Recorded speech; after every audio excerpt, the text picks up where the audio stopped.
Only in the Philippines lang talaga. So, may job hiring na canteen cashier. Kaya ang tanong, mag-a-apply ka ba as a canteen cashier kahit wala ka pang 1 year experience and hindi ka pa college graduate? So, matutuwa ka na lang sana, no? Kaya lang ang requirements, college graduate. Tapos, at least 1 year work experience as a canteen cashier or any related field. Marami talaga ang umalma dito sa requirements ng canteen cashier ng isang medical institution somewhere in Leyte province. Kasi nga naman canteen cashier ang position tapos college graduate o di ba ang bigat ng requirements. And then at least 1 year experience. So marami talagang magka-question dito na paano yung mga working student na gusto nilang suportahan yung sarili nila para maipagpatuloy nila yung pag-aaral to reach their dreams. Pero ito ang problema, college graduate tapos at least 1 year experience. So, di ba, medyo mabigat talaga siya. Basahin natin ang mga nakakawindang na experience. Sabi dito, okay lang sana if 1K plus basic salary. Dinaig pa ang managerial position sa top corporation na sumasahod ng 80K pero 2-year course lang ang natapos. Tapos, dito naman, college grad ang hanap tapos ang pasweldo ay ganyan. And then, insulto man yang inyuhang qualification sa canteen cashier. And then dito, may course ba sa college na cashier at major in cash register? O, di ba? Nagmura pa. And then dito, gusto ko mag-apply dun sa canteen cashier. Graduate po ako ng Bachelor of Secondary Education, major in Mathematics, 2 years experience as a math and English teacher here in Thailand. Pwede na siguro yun. Ano pa ba ang gamit pang sukli? Yan. Only in the Philippines with 1 year experience ka pa tapos college graduate. Ano yun? Grabe na qualifications tapos ang pasahod kaya magkano? 250, 300, 350, 400 per day, especially kapag nasa province, no? Or chartered city. Tapos, ayan, degree holder ang hanap. And then, ito, canteen cashier, seryoso kayo, baka nagpapatawa lang kayo. And then, ito, at least 1 year experience. Sa canteen cashier, kahit 12 years old nga sa tindahan, sanay sa cashier eh. Tapos, need to be 4 years college graduate. Ayan. So, ang dami talagang nag-react. And eto pa. Hiring. Canteen cashier with pleasing personality, qualification, college graduate with 1 year experience. And then requirements, updated resume with color 2x2 ID picture. TOR. Ayan. Transcript of records. Tapos, a certificate of employment of previous job, barangay clearance, police clearance, NBI, court clearance, mayor's permit, sidula, medical, drug test. Pero ang salary, 300 pesos per 10 hours duty. Ayan. Tapos, eto naman, yung sa canteen cashier po, with license pero expired na. Okay lang po ba yan? And then, eto, takay dire makatrabaho, walay experience. Asay nga ni mag-apply, hintrabaho kay pagka magka-experience. Tapos yung iba, ayan, mga medyo pagmumura na yung mga comments nila. Parang sa potato corner, no, kung mapapansin nyo, yung ilan sa mga requirements nila ay dapat may good set of teeth. Yan yung isa. Pangalawa is yung complexion. Dapat, okay daw yung complexion mo, no, para daw pleasing personality. Tapos yung weight, proportional to height. Tapos yung pang-apat is, dapat ano daw yung visual acuity mo. So, nagkaroon talaga yan ng backlash sa pagpo-post nila dahil mukhang discriminatory. However, umami naman ang Potato Corner sa standards or kung sino yung gumawa ng job description na yan at pinalitan na nila. So, nag-apologize sila and nag-move on na sila.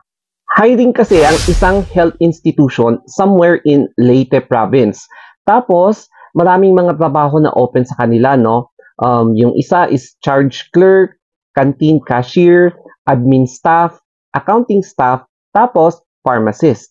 So, tignan natin isa-isa yung mga requirements, no? So, dito sa registered pharmacist, so makikita natin na oo nga naman, no? Kapag registered pharmacist ka, kailangan talaga ng at least 1 year relevant experience, tapos yung lisensya mo as a pharmacist para makapagtrabaho ka sa profession na pinag-aralan mo talaga. Tapos, next is accounting staff. So, dito rin, relatable din naman yung kanilang requirements na dapat may bachelor's degree in any business or financial related course holder. Tapos, merong 1 year experience in inventory is preferred. So, kailangan talaga may experience, no? Tapos, dito, admin staff. So, ang requirement dito is bachelor's degree or an equivalent is required. Tapos, at least 1 year experience, then knowledge of MS Office, sa MS Excel. Tapos, meron siyang strong organization and time management skills. So, yung isa din dito is charge clerk. So, graduate in accounting or any business-related courses. Tapos, 1 year work experience. Tapos, must be detail-oriented. And then, ang alam mo yun, nag-viral talaga is etong canteen cashier. Kasi nga naman, di ba? Canteen cashier, college graduate. O di ba? College graduate tapos at least 1 year work experience. So, marami talaga ang nagko-question dito.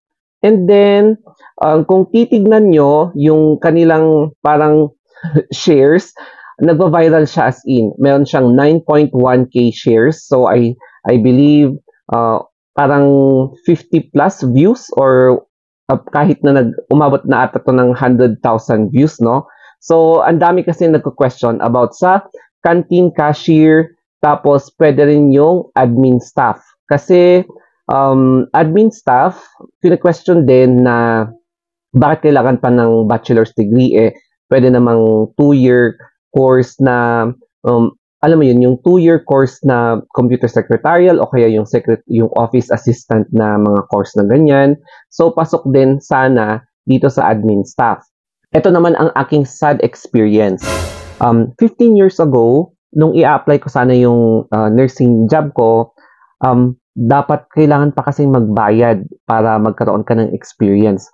O kaya, volunteer lang, walang bayad. So, syempre, walang-wala akong pera noon. Nag-apply ako sa isang warehouse, o di ba? So, ang position ko doon is auditor. O di ba? Ang layo ng course ko from being a nurse to mag-audit. And then, ang mga requirements ay ito. Graduate ng 4-year course. So, check ako doon. 2 years experience. May mga experience naman ako sa mga pag-audit. So, nilagay ko. Ganon. So, check. And then, eto na. Yung mga barangay clearance, police clearance, yung sa police clearance, meron pang mayor's, MME, mga ganon, tapos NBI, ang daming requirements. So, check sa akin yung lahat. And then, 40 plus kaming nag-apply, pero 5 kaming nakuha. Kasi yung napansin ko, kaming lahat nakuha is panay 4-year course. May mga kasama kami na yung vocation. So, labanan talaga ng educational background mo, no? Tapos, bale, nakuha kaming 3. So, 3 out of 40 plus kaming nag-apply, no? And then, sinabi na ng may-ari ng warehouse company na yan na ang bayad lang sa amin is 280 pesos per day. So, kailangan naming mag-work Monday to Saturday, off namin ang Sunday. Tapos, sa amin ang lunch namin. And syempre, sa amin din yung pamasahe. Sad realization lang kasi paano na yung mga K-12 graduates, yung mga senior high graduates, di ba? Capable naman sila na i-accomplish yung responsibility as a canteen cashier and even ang mga admin clerks, di ba? Kasi kung ang question dyan is accomplishing Microsoft Office mga tasks, kayang-kaya ng mga senior high o yung mga K-12 na graduates. Yun nga lang kasi nakakalungkot, meron talaga pa rin mga companies na mataas talaga yung standards, especially sa requirements na college graduate ang hinahanap for a position of canteen cashier o kaya admin clerk. I'm sure for the institution, siguro na-call out na sila ng mga ibang yung mga nag-comment, may malalagay sila sa news for sure. And I think baka papalitan nila yung requirements nila sa job offer ng mga to. So, I hope na may lesson kayong natutunan dito sa video na ito. I never mentioned the name of the company. I never mentioned any contact information para iwas libel, o, di ba? So, that's it, guys. I hope na may natutunan tayo dito at may nakarelate sa video na to. So, thank you so much. Have a nice day and think positively.